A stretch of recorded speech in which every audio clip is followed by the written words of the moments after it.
Hi, beautiful people. Welcome back to the channel. If this is your first time here, please take a moment to subscribe and join the family. Over here, we stay serving up simple, delicious recipes that are mostly vegan and paleo, and always refined sugar-free, dairy-free, and gluten-free. Today we have another recipe. This one is a fave of mine. It's vegan, it's refined sugar-free, it's gluten-free, and it's for pizza and bread rolls. The reason I really like this recipe is the dough. It's the best vegan dough ever. It's so good for baking breads, pizza, when you need that bready feel. It's the recipe for you. And it's not just vegan, like I said, it's also gluten free. It's delicious, it's simple, and easy to make. All right, it's a good one. You'll love it, guys. So stay tuned. All right, so we're going to start putting together the dry ingredients, starting with half a teaspoon of salt, a cup of cassava flour, a quarter cup of coconut flour, a quarter cup of tapioca starch, and then some baking powder, 2 teaspoons of that. We're going to follow that up with some baking soda, half a teaspoon of baking soda, and then 2 tablespoons of coconut sugar. That wraps up the dry ingredients, so we're going to mix that up together to make sure there's no lumps or bumps. I generally don't sieve my dry ingredients individually before mixing them together, but you can do that. I've just personally found that when it comes to unconventional baking, such as gluten-free baking, vegan baking, mixing the dry ingredients by hand and making sure that there's no lumps is just as effective as sieving them. So I generally don't sieve the dry ingredients because of that. So on to the wet ingredients. We're going to start off with coconut milk, 1 cup of that.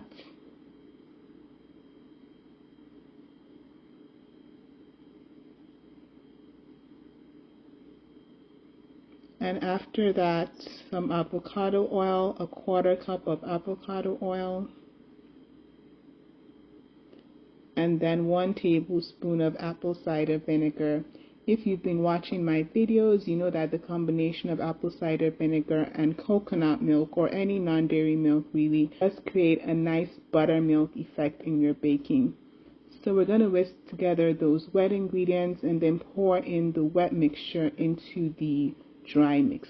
Then we're going to mix everything together. After mixing it together, you should form a dough, though I missed doing that, and then let the dough rest for a few minutes. So you see I just cover it up after I'm done mixing it. I forgot to actually form a dough, but you should do that, okay?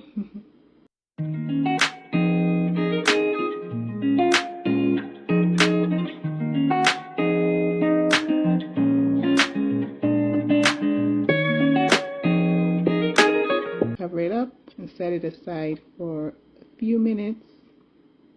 So here I'm getting ready the pan that I'm going to use to bake the pizza. I'm oiling the pan first because I'm going to put parchment paper in it so that when the pizza is ready, it comes out easily, whole, with no breakage or anything like that. I like to do that when I'm baking vegan, gluten-free baking because to make sure that there's no breakage when I'm done baking and bringing out the final product, because the texture can be finicky at times.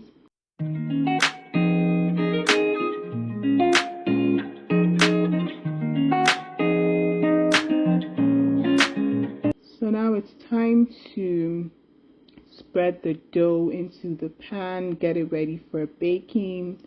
I ended up having a little bit more dough than I needed, which is what, made me end up baking some bread rolls because I had some extra dough. So you see me take out some of that extra dough, and it's that extra dough that I used to make bread rolls. I use it to make 2 bread rolls.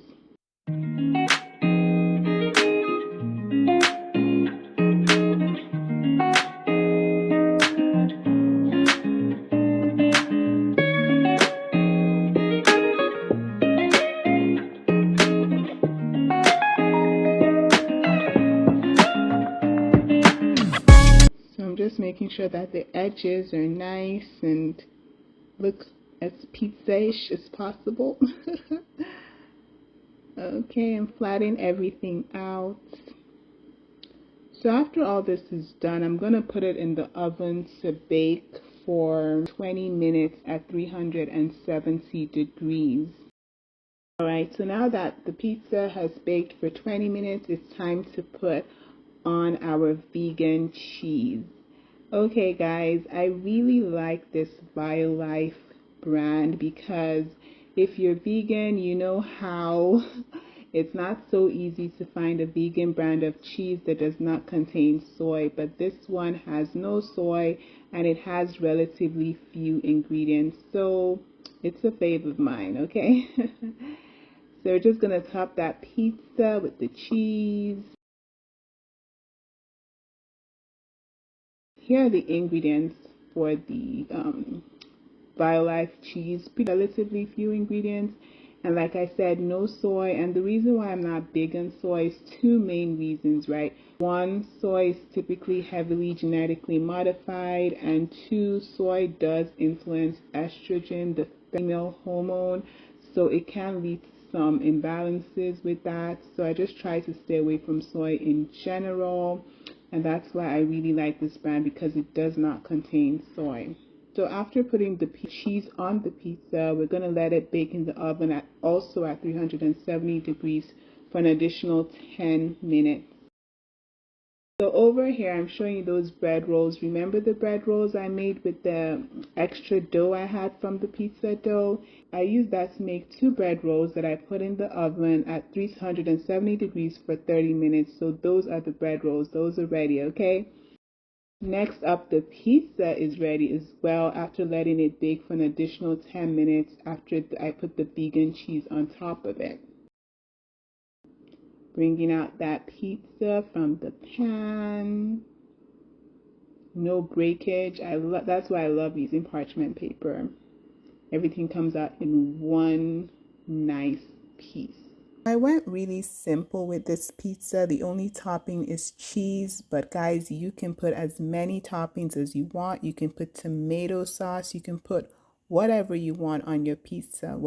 And those are the bread rolls. They are ready as well after baking them at 370 degrees for 30 minutes in the oven. Voila, here we are. Next up, you already know it's time for us to see the texture of this baby. This is a relatively small to medium pizza, so I'm just going to get 4 slices from it. Oh, and this pizza reheats really well in an air fryer if you need to keep it in the freezer, because I did keep 2 of them in the freezer and they reheated really well in an air fryer. And now for the bread roll. Look at that texture. I really like this dough. It's so good for all your baking needs when it comes to anything bready. It's really good. Try it out. Let me know how it goes. Drop a comment. Thank you so much for watching. Remember to like, share, and subscribe if you haven't already. Till the next one. Bye.